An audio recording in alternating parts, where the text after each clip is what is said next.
the bosses at Aculite kind of said, oh, you're making all these money in these laser clinics. And we were really busy. And the idea is we would do, because laser was really new then, we would do rock bottom prices and guarantee that if 90%, I mean, this sounds so crazy now, but the guarantee was if 90% of the hair wasn't gone in 5 sessions, we'd carry on treating them for free. Wow. So, of course, we were really busy. We'd have people that get the train from Birmingham, all over the place, coming to us. And we would work the machine on really high settings.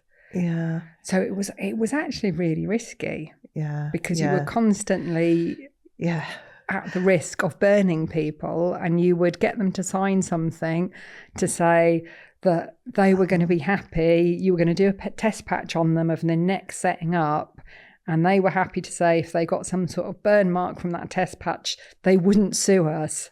Oh my word. And you think, so just a caveat, with continual treatments like as well. 22, 23 years ago. This is quite a long time ago. So you wouldn't get away with this now.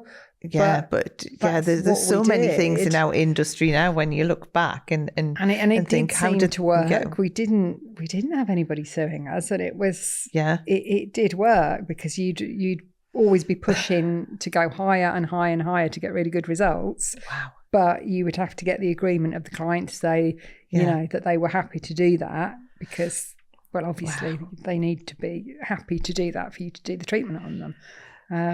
So when I got poached by Aculite, they were kind of saying, well, you know, if you're making all this money in these tiny little clinics weekly just doing laser and no other treatments, then surely you should be able to teach our clinics how to do this. Which in theory sounds great, but in practice didn't quite work because the machinery wasn't as strong. Yeah, the IPL machines weren't anything like as strong as what we were using in the laser clinic. Yeah.